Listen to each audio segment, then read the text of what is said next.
मित्रों, यह जानने के बाद कि टाइप 2 डायबिटीज़ किस प्रकार से डेवलप होती है, आइए यह समझने का प्रयास करते हैं कि टाइप 1 डायबिटीज़ कैसे डेवलप होती है, उसकी पैथोजेनेसिस क्या है एवं उसकी नेचुरल हिस्ट्री, मतलब एक बार होने के बाद उसका फर्दर मोड ऑफ प्रोग्रेशन किस प्रकार का रहता है।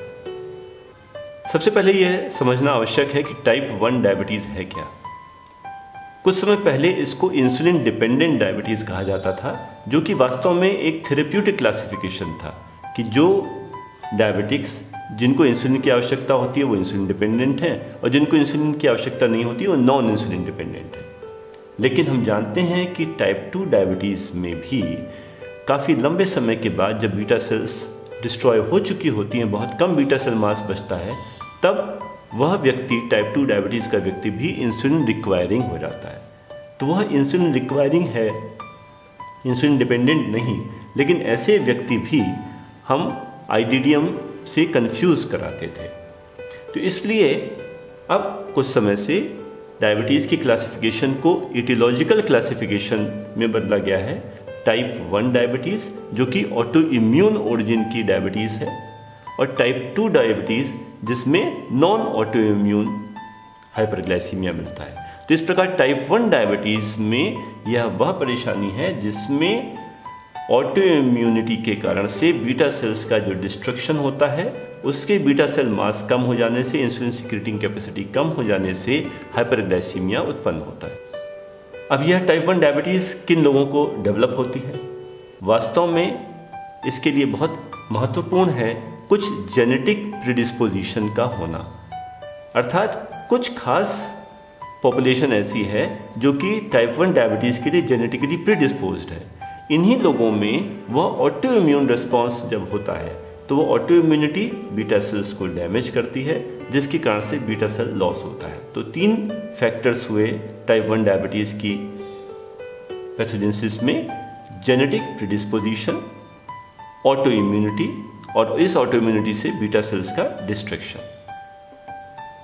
तो इस प्रकार टाइप 1 डायबिटीज़ को पहचानने के लिए हम क्या कर सकते हैं?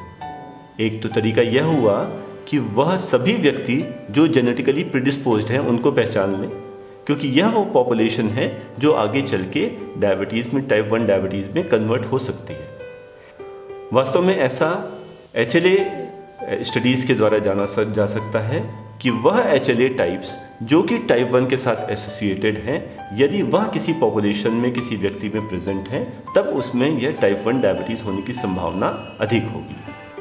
अब केवल जेनेटिक प्रीडिस्पोजिशन जान के हमारा काम नहीं चलता, हमें उस व्यक्ति में ऑटो इम्यून प्रोसेस को आइडेंटिफाई करना होगा, जो ऑटो इम्यून प्रोसेस हमारे बीटा सेल या इंसुलिन के किसी भाग के अगेंस्ट बन रहे हों। यह आइलेट सेल एंटीबॉडी हो सकती हैं या इंसुलिन के अगेंस्ट बनी हुई इंसुलिन ऑटो एंटीबॉडीज़ हो सकती हैं या उनका ही एक पार्ट GAD एंटीबॉडीज़ हो सकती हैं। यह 3 प्रकार की एंटीबॉडीज़ टाइप 1 डायबिटीज़ में पाई जाती हैं, जो कि हमारे बीटा सेल्स पे अटैक करके बीटा सेल्स का डिस्ट्रक्शन करती हैं, जिससे बीटा सेल लॉस उत्पन्न होता है। यहाँ यह ध्यान रखने की आवश्यकता है कि टाइप 1 डायबिटीज़ में यह एंटीबॉडीज़ हमेशा लाइफ लॉन्ग नहीं मिलती।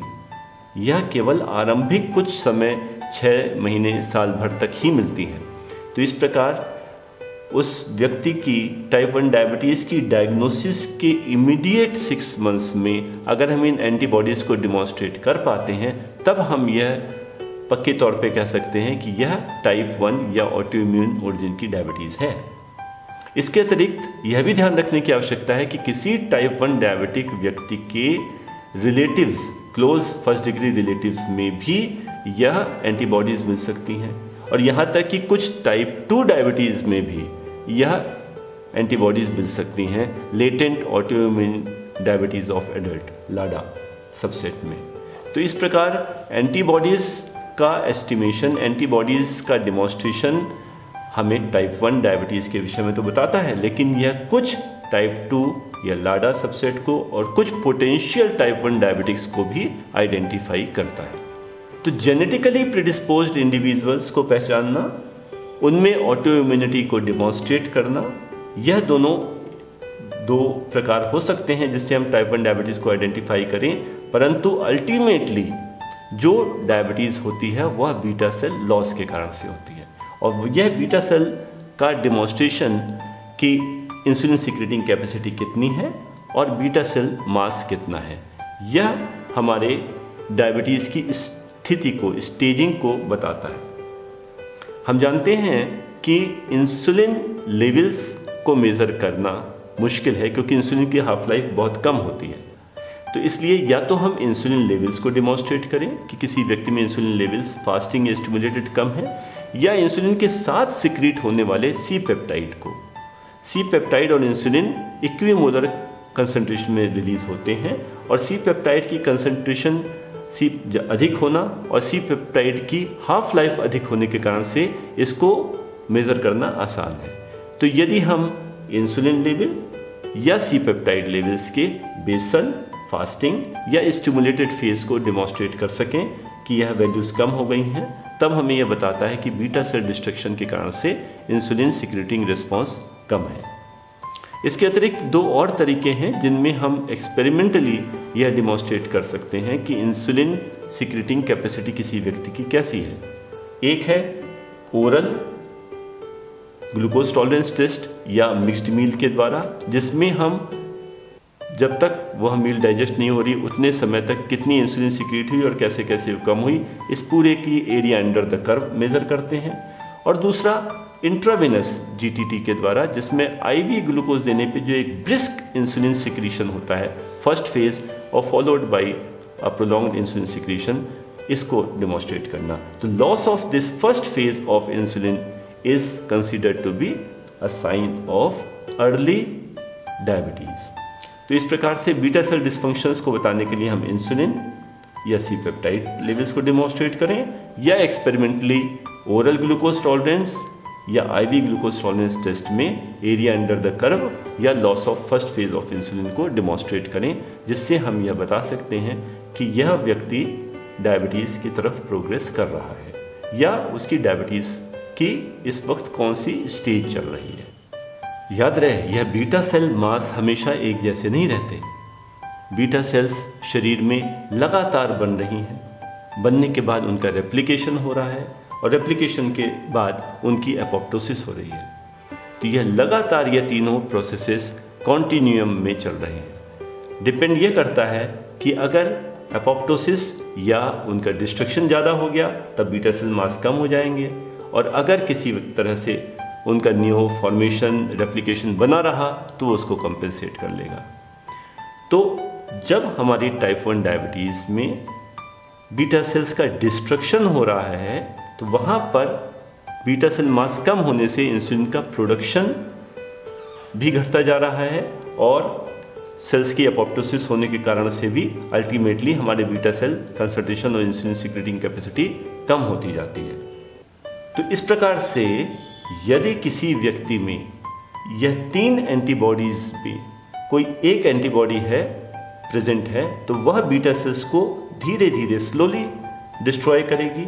इस केस में अगर हम ग्रीन कर्व को देखें तो हमारे बीटा सेल मास का डिस्ट्रक्शन स्लोली कम होगा और काफ़ी समय तक बीटा सेल्स हमारी काम भर की बनी रह सकती हैं। इसके विपरीत अगर 2 एंटीबॉडीज़ हों, येलो बार्स को देखें तो वह हमारा डिस्ट्रक्शन रैपिड होगा, और रेड बार्स को अगर देखें अगर तीनों एंटीबॉडीज़ हों यह बहुत तेज़ी से बीटा सेल्स को डिस्ट्रॉय करते हैं, जिसके कारण से बहुत कम समय में बीटा सेल मास समाप्त हो सकता है, जिससे इंसुलिन सिक्रेटिंग कैपेसिटी पूरी तरह से समाप्त होके और वह टाइप 1 डायबिटीज़ की एक लास्ट स्टेज में पेशेंट प्रेजेंट कर सकता है। तो इस प्रकार से यह जानने के बाद कि टाइप 1 डायबिटीज़ के डेवलपमेंट में 3 फैक्टर्स रिस्पॉन्सिबल हैं: जेनेटिक प्रीडिस्पोजिशन, ऑटो इम्यूनिटी और बीटा सेल डिस्ट्रक्शन। आइए हम देखते हैं इसकी नेचुरल हिस्ट्री क्या होती है। सबसे पहली फेज अगर हम देखें तो जेनेटिकली प्रीडिस्पोज्ड इंडिविजुअल है जिसमें बीटा सेल मास प्रॉपर और 100% अगर हम इसको माने तो वो बना हुआ है। अब जिस वक्त कोई भी एनवायरमेंटल फैक्टर ऐसा है जिसने वो ऑटो इम्यून प्रोसेस को इनिशिएट किया, ये कुछ प्रकार के इन्फेक्शंस भी हो सकते हैं और कुछ एक्सोजेनस केमिकल सब्सटेंसेस भी हो सकते हैं। यह जब ऑटो इम्यूनिटी को ट्रिगर करते हैं तो वह ऑटो इम्यूनिटी बीटा सेल्स को ग्रेजुअली डिस्ट्रॉय करने लग जाती है, जिसमें हम देख रहे हैं सेकेंड फेज में कि बीटा सेल इंजरी के कारण अब बीटा सेल मास कम होना शुरू हो गया। यह डिस्ट्रक्शन सेलुलर इम्यूनिटी और ह्यूमरल इम्यूनिटी दोनों से इसका डिस्ट्रक्शन होता है। सर्वप्रथम loss of first phase of insulin response to IV glucose tolerance. यह पहली स्टेज है जिसको हम आईवी ग्लूकोज टॉलरेंस से पहचान सकते हैं, जब हमने इंट्रावेनस ग्लूकोज दिया और जो brisk first phase of insulin release होता है वह एबॉलिश होने लग जाए। इस समय तक हाइपरग्लाइसीमिया कोई बहुत प्रोमिनेंट नहीं होता।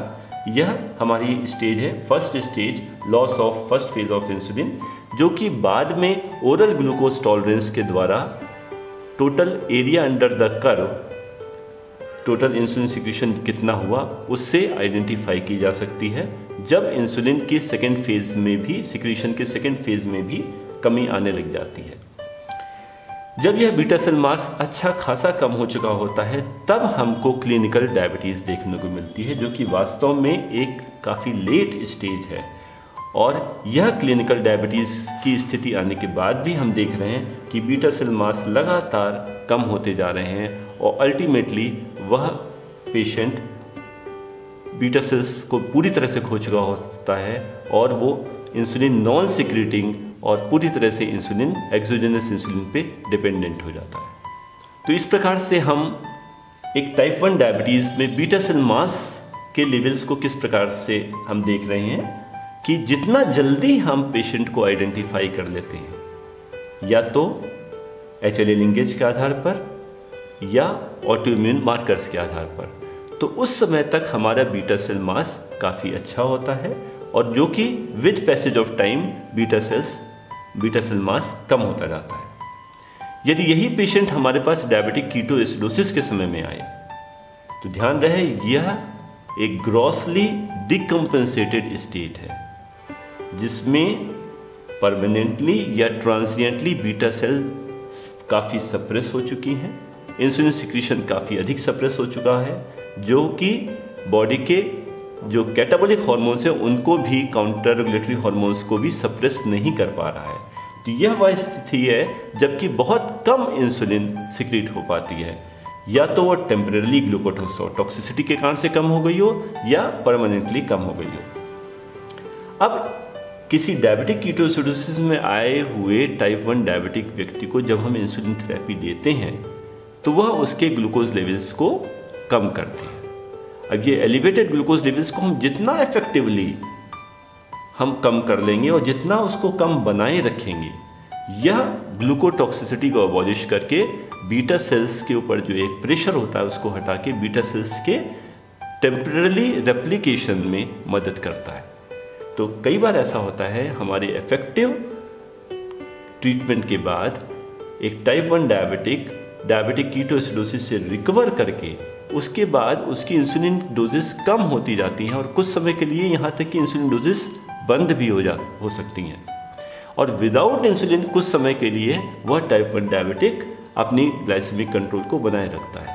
इसको honeymoon phase of type 1 diabetes कहते हैं, जबकि टेम्परेरीली जो बीटा सेल्स हैं वो एक्टिवेट होके और इंसुलिन सिक्रीट करना आरंभ कर देती हैं, परंतु हमें ध्यान रहे कि ऑटोइम्यून प्रोसेस अभी एक्टिव है, वो हमारे बीटा सेल्स को डिस्ट्रॉय कर रहा है।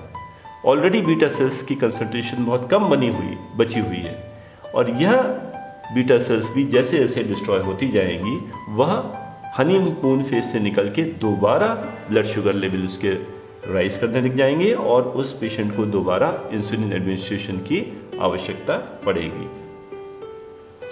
धीरे धीरे कुछ समय के बाद आने वाले 1, 2, 3, 4, 5 सालों में यह बीटा सेल्स पूरी तरह से डिस्ट्रॉय हो जाती हैं और हमारा type 1 diabetic almost undetectable insulin reserve या अनडिटेक्टेबल सी पेप्टाइड लेवल्स के साथ प्रेजेंट करता है। अब यदि किसी टाइप 1 डायबिटिक पेशेंट का बीटा सेल मास पूरी तरह से डिस्ट्रॉय हो चुका है, उसकी इंसुलिन सिक्रेटिंग कैपेसिटी पूरी तरह से ख़त्म हो चुकी है, तब उसके क्या कैरेक्टरिस्टिक्स होंगे? वास्तव में यह पेशेंट पूरी तरह से एक्सोजेनस इंसुलिन पे डिपेंडेंट होगा। यह काफ़ी लेट स्टेज है जिसमें उसका मेटाबॉलिक डिटोरिएशन हो चुका होगा। अब ये जब पूरी तरह से डिपेंडेंट है, उसका कोई भी अपना रिजर्व नहीं बचा है, तो उसमें काफ़ी ब्लड ग्लूकोज लेवल्स की लेबिलिटी देखने को मिलेगी। जैसे ही एक्सोजेनस इंसुलिन का लेवल फॉल कर रहा है, ब्लड ग्लूकोज लेवल राइज करना आरंभ कर देंगे। ऐसे पेशेंट्स को इंसुलिन की डोजेस और इंसुलिन की फ्रीक्वेंसी ज़्यादा देने की ज़रूरत पड़ती है। ये पूरी तरह से एक्सोजेनस इंसुलिन पे डिपेंडेंट होते हैं और उनमें मेटाबॉलिक कॉम्प्लिकेशंस की भी जो संभावना है वो बढ़ती जाती है। DCCT ट्रायल में हमने यह सीखा कि कुछ subset of population type 1 diabetics की ऐसी है जो किसी तरह से अपने सी पेप्टाइड लेवल्स को एक रीजनेबल अमाउंट में और मेंटेन किए रहती है। ऐसा यूजुअली फीमेल्स के साथ में होता है। ऐसा उन टाइप 1 डायबिटिक्स के साथ में होता है जिनकी डायबिटीज़ प्यूबर्टी के बाद आरंभ हुई है, जो ओल्डर एज में जो प्रेजेंट हुए हैं। जितना यंगर एज ऑफ प्रेजेंटेशन होगा, बीटा सेल डिस्ट्रक्शन उतना फास्ट होगा।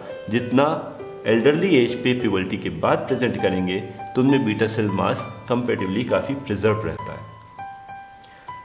ऑब्वियस है कि शॉर्ट ड्यूरेशन ऑफ डायबिटीज़ में बीटा सेल मास ज़्यादा मिलेंगे। जितना लॉन्ग ड्यूरेशन ऑफ डायबिटीज़ हो चुकी होगी उतना बीटा सेल मास कम हो चुके होंगे। जिन डायबिटिक्स में हाइपरग्लाइसीमिया माइल्डर होता है, इसका मतलब उनमें बीटा सेल रिजर्व अच्छा है। और इसके अतिरिक्त जो सबसे अच्छी बात है वह यह कि यदि किसी टाइप 1 डायबिटिक को हम एक इंटेंसिव कंट्रोल पे रखते हैं, उसको टाइट कंट्रोल में रखते हैं, तो उस पेशेंट के बीटा सेल मास को हम लंबे समय तक प्रिजर्व कर सकते हैं। तो मित्रों, यह एक लास्ट और सबसे इम्पॉर्टेंट कैरी होम मैसेज है कि किसी टाइप 1 डायबिटिक को हम जितना अच्छा कंट्रोल में रखेंगे, जितना इंटेंसिव कंट्रोल में रखेंगे, जो हमें DCCT ट्रायल से हमने सीखा है, हम उसके बीटा सेल मास को भी उतने लंबे समय तक बेहतर रूप से मेंटेन कर सकेंगे, जिससे मेटाबॉलिक डिटोरिएशन और लॉन्ग टर्म कॉम्प्लिकेशन के चांसेस को भी या तो कम किया जा सके या कम से कम पोस्टपोन किया जा सके। धन्यवाद।